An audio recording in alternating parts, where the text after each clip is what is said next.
नांदेड महापालिकेवर सत्ता मिळवण्यासाठी सर्वच पक्षांनी आता कंबर कसली आहे। काँग्रेसमध्ये असताना महापालिकेवर वर्चस्व असणाऱ्या अशोक चव्हाण यांच्यासमोर भाजपमध्ये आल्यानंतर सत्ता मिळवण्याचा आता आव्हान आहे। तर दुसरीकडे काँग्रेसने सुद्धा अस्तित्व टिकवण्यासाठी रणनीती आखली आहे। पाहूया।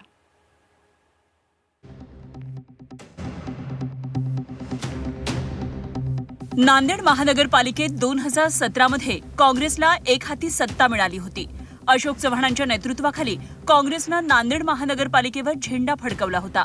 मात्र आता तेच अशोक चव्हाण भाजपमध्ये गेल्यानं नांदेडमधील राजकीय समीकरणं बदलली आहेत। नांदेड पालिकेवर वर्चस्व प्रस्थापित करण्यासाठी अशोक चव्हाणांनी रणनीती आखली आहे। भाजपनं 66 उमेदवार निवडणुकीच्या रिंगणात उतरवले असून त्यातील भाजपचे मूळ उमेदवार केवळ 13 असून बाकीचे सर्व उमेदवार हे अशोक चव्हाण यांच्यासोबत काँग्रेस सोडून भाजपत आलेले आहेत। त्यामुळे भाजपनं नांदेड महापालिकेमध्ये विजयाचा दावा केलाय। निश्चितपणे 100% नांदेड महापालिकेवर भारतीय जनता पार्टीची सत्ता येणार यात काही दुमत नाही। कारण नांदेड जिल्ह्याचं राजकारण बघता नांदेड जिल्ह्याच्या स्थानिक स्वराज्य संस्थेवर किंग मेकर म्हणून निर्निवाद वर्चस्व चव्हाण साहेबांचं होतं। आजही चव्हाण साहेब भाजपमध्ये असल्यामुळे भाजप संघटन आणि चव्हाण साहेबांमुळे निश्चितपणे महापालिका आम्ही जिंकणार यात कुठली शंका नाही। नांदेडमध्ये महायुती आणि मविया स्वतंत्र निवडणुकीच्या रिंगणात उतरणार आहेत। पालिका निवडणुकीच्या आधी काँग्रेसला मोठे धक्के बसले आहेत। आधी अशोक चव्हाणांनी काँग्रेसमधील माजी नगरसेवकांना भाजपत नेलं आणि आता काँग्रेसच्या अनेक माजी नगरसेवकांनी MIM मध्ये प्रवेश केलाय। त्यामुळे काँग्रेसला नांदेडमध्ये चांगलीच मेहनत घ्यावी लागणार आहे।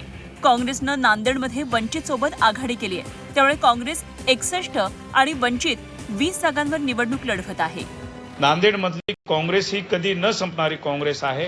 आजही आमच्याकडे काँग्रेस पक्षाकडे भक्कमपणे पाठिंबा देणारी कार्यकर्ते आणि आज आम्ही महापालिका सर्व ताकदीनिशी काँग्रेस पक्षाची या ठिकाणी लढवणार आहोत। आणि निश्चितच मी मागेही म्हणलं होतं, यावेळी सांगतो की नांदेडची जनता ही सेक्युलर विचारसरणीची जनता आहे आणि आजही नांदेडची जनता हे काँग्रेस पक्षाच्या पाठीमागे भक्कमपणे उभा राहील। 2017 मध्ये 11 नगरसेवक निवडून आणत MIMनं नांदेडमधूनच महाराष्ट्रात एंट्री केली होती आणि आता काँग्रेसच्या 11 माजी नगरसेवकांनी MIM मध्ये एंट्री केल्यामुळे MIMला चांगलंच बळ मिळालं आहे। यंदा MIMनं मुस्लिम बहुल प्रभागात 39 उमेदवार निवडणुकीच्या रिंगणात उतरवले आहेत।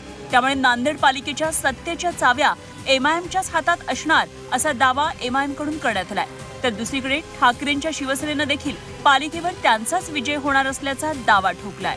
या निवडणुकीमध्ये शिवसेना उद्धव बाळासाहेब ठाकरे महत्त्वाची भूमिका निभावणार आहेत आणि आमचे मोठ्या प्रमाणात शिवसैनिक निवडून येणार आहे। याचं कारण लोकांना बदल हवा आहे। काँग्रेसचे जे काँग्रेसमधून भाजपमध्ये जाणारे, भाजपमधून इतर पक्षामध्ये जाणारे ही जे चेन आहे त्या चेनला नांदेडकर जनता कंटाळलेले। MIM शिवाय सत्ता स्थापन होणार नाही। आम्ही किंग मेकरची भूमिकेमध्ये राहणार आहे।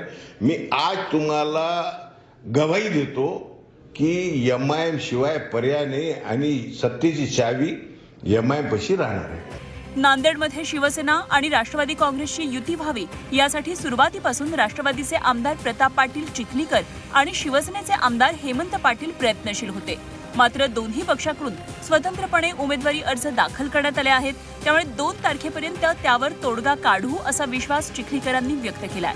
शिवसेनेच्या सोबत 1-2 दिवसामध्ये आमचं ठरल्याप्रमाणे झालं तर आम्ही दोघंही मिळून निश्चितपणानं सत्तेवर येण्याचा प्रयत्न करू। शेवटी लोकांना ठरवायचे की शहर कोणाच्या ताब्यात द्यायचे। इथल्या स्थानिकच्या पुढाऱ्यांनी नांदेडमध्ये एकही इंच जागा ठेवली नाही। याचा थोडं शहरवाशांनी अभ्यास केला पाहिजे असं मला स्वतःला वाटते। 2017च्या निवडणुकीत अशोक चव्हाण यांच्या नेतृत्वाखाली काँग्रेसनं तब्बल 73 जागा जिंकल्या होत्या। भाजपनं 6, शिवसेनेनं 1 तर अपक्षानं एका जागेवर बाजी मारली होती। नांदेडच्या राजकारणावर वर्चस्व असलेले अशोक चव्हाण भाजपमध्ये आल्यानंतर बरीच गणितं बदलली आहेत। नांदेड पालिकेत भाजपची सत्ता प्रस्थापित करून अशोक चव्हाणांना त्यांचं वर्चस्व सिद्ध करायचं आहे। तर काँग्रेसला देखील पालिकेवर झेंडा फडकवून त्यांचं अस्तित्व सिद्ध करायचं आहे। त्यामुळे नांदेडची जनता कोणाला कौल देणार हे निकालानंतर स्पष्ट होईल। सतीश मोहिते, झी 24 तास, नांदेड।